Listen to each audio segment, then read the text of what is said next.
ఇండస్ట్రీకి వచ్చాకే నిఖిల్ అలానే తేజస్విని, అమర్దీప్ వీరి మధ్య మంచి బాండింగ్ ఏర్పడింది. అయితే వీరందరూ కూడా మంచి స్నేహితులుగా మారారు. ఆ తర్వాత వీరందరి మధ్య మంచి స్నేహం అనేది పక్కన పెడితే ఒక బంధుత్వం అనేది ఏర్పడింది. అయితే ఇప్పుడు నిఖిల్ అలానే తేజస్విని మధ్య ఉన్న బంధం ఏంటి అంటే రాఖీతో ముడిపడి ఉంది. అయితే వీరిద్దరూ కూడా అన్నా చెల్లెళ్ళనే చెప్పాలి. అయితే చాలా సార్లు తేజస్విని కూడా నిఖిల్‌కి ఎన్నో సార్లు రాఖీ కడుతూ తన బంధుత్వాన్ని తెలియజేసింది అభిమానులతో పాటు.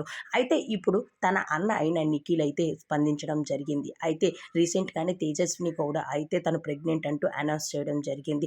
అయితే ఇప్పుడు అనౌన్స్ చేసిన ముందే నిఖిల్ అలానే తేజస్విని అలానే అమర్దీప్ వీరు ముగ్గురు కూడా స్మార్ట్ జోడీలో అయితే ఎంట్రీ ఇవ్వడం జరిగింది. అయితే దాని తర్వాత అక్కడ గెస్ట్‌గా నిఖిల్ ఎంట్రీ ఇవ్వడం జరిగింది. ఇక్కడ జోడీగా అమర్దీప్ అలానే తేజస్విని కూడా ఎంట్రీ ఇవ్వడం జరిగింది. అయితే వీరిద్దరి మధ్య ఉన్న బంధాన్ని ఎలా ఉంది అంటూ అక్కడ ఓంకార్ అయితే బయటకు పెట్టేశారు. అయితే బంధుత్వాన్ని అడిగారు. మీరిద్దరు ఎలా ఉన్నారు? మీ ఇంట్లో బంధుత్వం ఎలా ఉంటది అని అడిగితే, ఇప్పటికి కూడా మేము పెళ్లి చేసుకున్న దూరంగా ఉన్నాము అని చెప్పారు. చెప్పడంతో ఒక్కసారిగా నిఖిల్ అయితే దాని మీద ఎమోషనల్ అవుతూ ఇన్ని రోజులు మీరు హ్యాపీగా ఉన్నారు అనుకున్నాను. కానీ ఆ దేవుడు మీకు ఏసిన శిక్ష ఏంటి? ఇద్దరు కూడా ప్రేమించుకొని ఎంతో అంగరంగ వైభవంగా వివాహం చేసుకున్నారు. కానీ మీరిద్దరు దూరంగా ఉండడం ఏంటి? ఈ బంధుత్వం ఎప్పుడు ఇలానే ఉండాలి. ఆ దేవుడు మీకు వేసిన శిక్ష అలానే ఆ దేవుడు మీకు దూరం చేస్తూ ఉన్నాడా? ఇచ్చినట్టు ఇచ్చి దేవుడు ఎందుకు ఇలా చేస్తున్నాడు అంటూ దేవుడి మీద కోపం పడుతూ తను ఒక ఎమోషనల్ వీడియోని షేర్ చేసుకుంటూ